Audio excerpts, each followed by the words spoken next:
നമ്മളെല്ലാവരും ഉഷ്ണരക്തജീവികളാണ്. ഉഷ്ണരക്തജീവി എന്ന് വെച്ചാൽ 37 ഡിഗ്രി സെൻറ്റിഗ്രേഡിലാണ് നമ്മുടെ രക്തം എപ്പോഴും നിൽക്കുക. നമ്മൾ തണുത്ത കാലാവസ്ഥയിൽ പോയാലും ചൂട് കാലാവസ്ഥയിൽ പോയാലും ഇത് 37 ഡിഗ്രി സെൻറ്റിഗ്രേഡിൽ നിന്ന് കാര്യമായിട്ട് വ്യതിചലിക്കില്ല. അത് കാരണമാണ് നമ്മുടെ ശരീരധർമ്മ പ്രവർത്തനങ്ങൾ വളരെ കൃത്യമായിട്ട് നടക്കുന്നത്. ഇപ്പോൾ പാമ്പിൻ്റെ കാര്യം അങ്ങനെയല്ല. പാമ്പിന് ഉഷ്ണത്തിൽ ജീവിക്കാൻ കുറച്ചുകൂടെ ബുദ്ധിമുട്ടാണ്. കാരണം അതൊരു ശീതരക്തജീവിയാണ്. അതിൻ്റെ ബോഡി ഫ്ലൂയിഡ് ഈ ഊഷ്മാവിനനുസരിച്ച് അങ്ങോട്ടും ഇങ്ങോട്ടും മാറുകയും അതിനൊട്ടും തന്നെ പ്രതിരോധിക്കാൻ കഴിയാതിരിക്കുന്ന അവസ്ഥയും വരും. അതുമായിട്ട് താരതമ്യം ചെയ്യുമ്പോൾ മനുഷ്യന് എളുപ്പമാണ്. കാരണം 37 ഡിഗ്രി സെൻറ്റിഗ്രേഡിൽ തന്നെ നമ്മുടെ രക്തം നിലനിൽക്കും. പക്ഷേ നമ്മുടെ ശരീരത്തിന് അത് മാനേജ് ചെയ്യാൻ കഴിയാതെ പോയാൽ, ഇപ്പോൾ ശരീരത്തിൽ ആവശ്യത്തിനുള്ള ഈർപ്പം ഇല്ലെങ്കിലോ നമുക്ക് മറ്റെന്തെങ്കിലും രോഗങ്ങളുണ്ടെങ്കിലോ അല്ലെങ്കിൽ വളരെ കൂടുതൽ സൂര്യാതപം നമ്മൾ ഏൽക്കേണ്ടി വരികയൊക്കെ ചെയ്യുമ്പോൾ ഈ ഹൈപ്പർ തെർമിയ എന്ന് പറഞ്ഞൊരവസ്ഥയുണ്ട്. നമ്മുടെ രക്തത്തിലെ ഊഷ്മാവ് 37 ഡിഗ്രി സെൻറ്റിഗ്രേഡിൽ നിർത്താനായിട്ട് നമ്മുടെ ശരീരത്തിന് കഴിയില്ല. അങ്ങനെ വരുമ്പോൾ എന്ത് പറ്റുമെന്ന് വെച്ചാൽ ശരീരധർമ്മ പ്രവർത്തനങ്ങളെല്ലാം തന്നെ ഫെയിൽ ചെയ്യും. ശരീരത്തിന് പിന്നീട് പ്രവർത്തിക്കാൻ പറ്റില്ല. ശരീരത്തിൽ സാധാരണ നടക്കുന്ന പ്രവർത്തനങ്ങളൊന്നും നടക്കില്ല.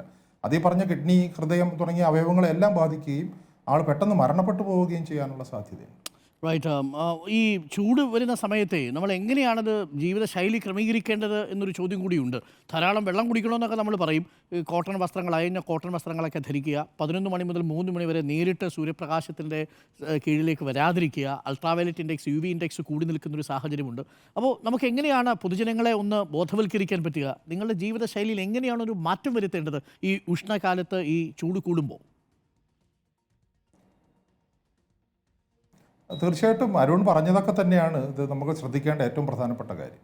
അതിൽ വെള്ളം കുടിക്കുക എന്നുള്ളതിന് നമ്മൾ വീണ്ടും വീണ്ടും പറഞ്ഞുകൊണ്ടിരിക്കണം. കാരണം ഇതിനെ പ്രതിരോധിക്കാനുള്ള ഏറ്റവും പ്രധാനപ്പെട്ട മാർഗ്ഗം നമ്മുടെ ശരീരത്തിൽ ആവശ്യത്തിനുള്ള വെള്ളം ഉണ്ടായിരിക്കുക എന്നുള്ളതാണ്. അതായത് നമ്മൾ ചിലപ്പോൾ തണുപ്പത്തായിരിക്കും നമ്മൾ ജോലി സ്ഥലത്തേക്ക് പോകുന്നത്. അപ്പോൾ നമ്മുടെ ശരീരത്തിൽ ആവശ്യത്തിനുള്ള വെള്ളം ഉണ്ടാവും, നമുക്ക് ദാഹം തോന്നുന്നുണ്ടാവില്ല. പക്ഷെ നമ്മൾ ജോലി ചെയ്ത് കഴിഞ്ഞ് അങ്ങോട്ട് തുടങ്ങുമ്പോൾ തന്നെ സൂര്യൻ വളരെ കൂടുതലായിട്ട് ഏൽക്കുകയും നമ്മുടെ ശരീരത്തിൽ അപ്പോൾ ആവശ്യത്തിനുള്ള വെള്ളം തികയാതെ വരികയും ചെയ്യും. അപ്പോൾ പെട്ടെന്ന് ദാഹം തോന്നും എന്നാണ് നമ്മൾ വിചാരിക്കുക. പക്ഷേ ദാഹം തോന്നുന്നതിന് മുമ്പ് തന്നെ നമ്മൾ അടിപ്പെട്ട് പോകാനുള്ള സാധ്യതയുണ്ട്. അപ്പോൾ വെള്ളം കുടിക്കുക എന്ന് പറയുമ്പോൾ ദാഹത്തിന് വെള്ളം കുടിക്കുക എന്നുള്ളതല്ല, ഇത് മുൻകൂട്ടി കണ്ട് വളരെ കൂടുതൽ വെള്ളം കുടിക്കുക എന്നുള്ളത് വളരെ പ്രധാനപ്പെട്ട കാര്യമാണ്. അപ്പോൾ ഈ സമയത്ത് വെള്ളം കുടിച്ചുകൊണ്ടേയിരിക്കും. ഒരല്പം വെള്ളം കൂടുതൽ കുടിച്ചാലും അത് മൂത്രത്തിലൂടെ അങ്ങ് പോകും എന്നുള്ളതല്ലാതെ നമുക്ക് അപകടമൊന്നും ഉണ്ടാവില്ല. അതുകൊണ്ട് വെള്ളം കുടിക്കുന്നത് ദാഹത്തിന് വേണ്ടിയിട്ടല്ല, ഈ സൂര്യാഘാതത്തിന് തടയാൻ വേണ്ടിയിട്ടാണ് എന്നുള്ളത് പ്രധാനപ്പെട്ട കാര്യം. അതോടൊപ്പം തന്നെ ആ സാഹചര്യങ്ങൾ പരമാവധി ഒഴിവാക്കുക എന്നുള്ളതാണ്.